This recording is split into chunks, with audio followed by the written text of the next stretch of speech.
kos bersama dan itu ya contohnya kayak listrik. Jadi itu di apa namanya, dikonsumsi atau digunakan untuk semua bagian gitu. Jadi nggak cuma di departemen tertentu yang menggunakannya, tapi semuanya.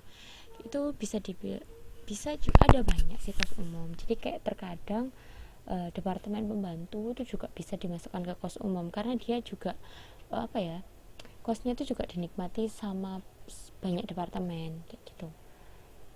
Jadi itu yang pokoknya ciri khususnya adalah dia itu dinikmati oleh semua departemen. Jadi contohnya kayak itu tadi listrik bisa, atau mungkin air itu juga bisa. Terus kos dari departemen pembantu itu juga bisa diklasifikasikan masuk ke kos umum gitu. Oke, bisa dipahami atau masih bingung sama jawaban saya?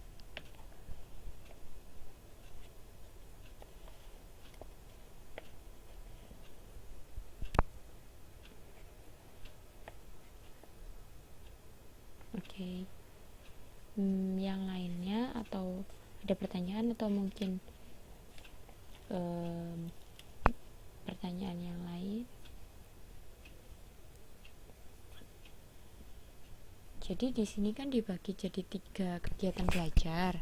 Kegiatan belajar pertama sih lebih tentang konsep. Jadi cuma tentang pengertian-pengertian gitu. Harus bisa memahami perbedaan antara produk bersama dan produk sampingan gitu. Sebenarnya untuk bisa lebih paham antara produk bersama sama produk sampingan itu dilihat aja di gambar 8.8.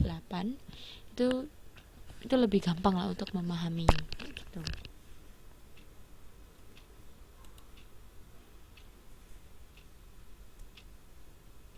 Atau juga sama gambar yang model yang ini yang di halaman berapa ini ya, 8.3 itu juga salah satu apa ya, gambar yang paling gampang lah untuk bisa memahami itu.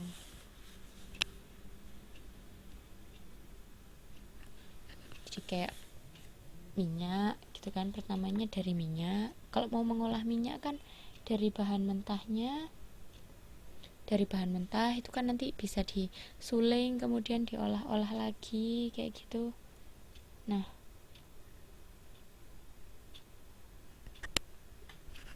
gitu. Ini contoh paling gampang gitu untuk bisa membedakan.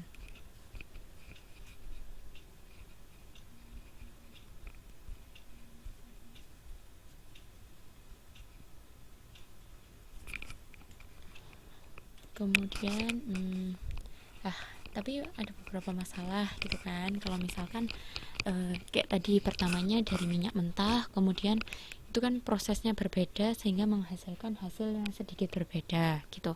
Nah, di situ kan muncul bagaimana membedakan antara produk bersama dengan produk sampingan, kemudian masalah kosnya, apalagi kos yang bersama dinikmati bersama. Itu terus kayak gimana cara mengalokasikan itu jadi masalah. Ini penjelasan tentang produk bersama. Intinya gimana produk bersama itu karakteristiknya adalah dihasilkan dari bahan baku dan proses yang sama, memiliki titik pisah. Tidak ada satu produk bersama yang memiliki nilai yang lebih besar. Ini cuma karakteristik aja, semuanya bisa dibaca di buku. Kalau produk sampingan, nih, produk-produk yang memiliki nilai jual terbatas diproduksi bersamaan dengan produk utama atau produk bersama yang memiliki nilai jual lebih besar secara signifikan. Baik produk bersama maupun produk sampingan setelah terpisah pada titik pisah dengan produk lainnya dapat dijual dengan 2 cara. Langsung dijual setelah titik pisah atau diproses lebih dahulu baru dijual. Ini ada kos bersama dan kos tambahan. Nah, gambar ini yang paling gampang gitu. Jadi ini menjelaskan tentang daging sih. Jadi mungkin pertamanya ada sapi yang masih hidup kayak gitu, sapi yang masih hidup. Kemudian di departemen 1 itu adalah pemotongan atau penyembelihan, bilang aja kayak gitu. Jadi di situ kan ada kos bersama. Semua jenis produk baik hamburger, steak, roast, tulang, semuanya itu kan pertama-tama harus nggak mungkin akan jadi produk itu sebelum sapinya disembelih dulu gitu kan. Jadi semua hasil itu tetap harus melewati yang namanya penyembelihan. Nah, penyembelihan itu adalah kos bersama. Jadi semuanya menikmati kos bersama atau menggunakan kos bersama. Nah, setelah disembelih baru mungkin yang bagian apa daging yang tanpa tulang misalkan gitu, itu masuknya ke hamburger gitu, atau mungkin daging yang banyak lemaknya itu masuk ke hamburger. Tapi mungkin di bagian-bagian khusus, yang di bagian-bagian yang oke itu masuk ke dijadikan ke steak. Jadi daging yang agak utuh, yang agak besar itu masuk ke steak. Terus mungkin yang agak sedikit kecil masuk ke roast, dan tulang-tulangnya dijual sendiri. Karena biasanya kan ada orang yang suka buat sup sum atau apa kayak gitu ya, makanya ada bagian sendiri tulang. Nah, tapi untuk bisa jadi hamburger itu kan dagingnya nggak cuma setelah dagingnya dipotong kan nggak langsung dijual gitu aja, tapi kan harus diproses lagi, mungkin harus dimasak dulu biar jadi bulat, kemudian dicetak jadi bulat, kemudian diasapi atau gimana. Terus juga kalau mau jadi daging steak mungkin ada ditambahin proses selanjutnya, roast juga. Nah, kos-kos tambahan itulah yang masuk sebagai kos tambahan. Jadi itu kan ada keterangan, ada bagan-bagan itu kos tambahan. Tapi kalau tulang langsung dijual, jadi nggak perlu dikasih kos tambahan lagi gitu sebelum jadi produk jadi. Jadi sebenarnya gambar ini itu yang paling gampang buat menjelaskan gitu. Jadi di titik mana itu yang disebut sebagai kos bersama, dan di titik mana yang disebut sebagai kos tambahan gitu. Oke, sampai sini bisa difahami atau enggak?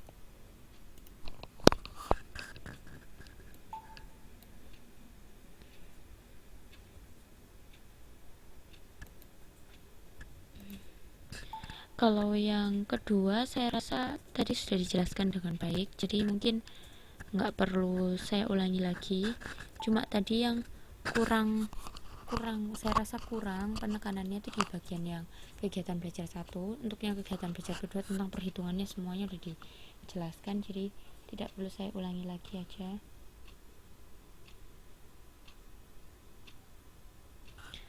Sebentar, mungkin yang sedikit harus diulas yang kegiatan belajar ketiga.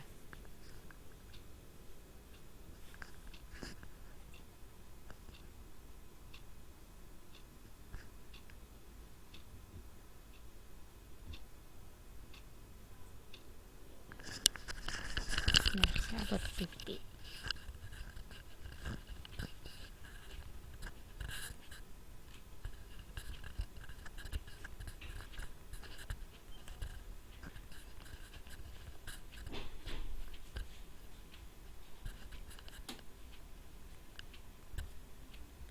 Wah, agak lama ternyata.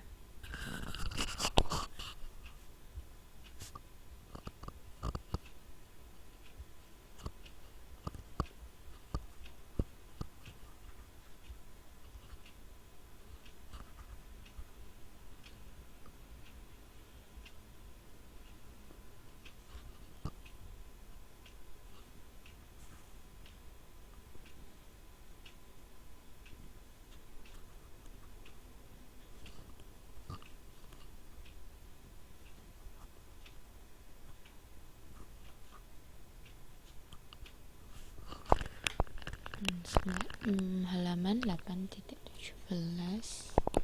yang bawah. 8,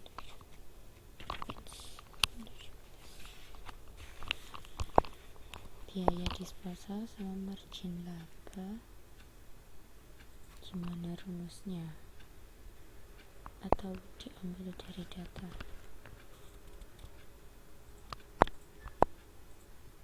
Oh, kalau yang itu jelas harus dari data gitu.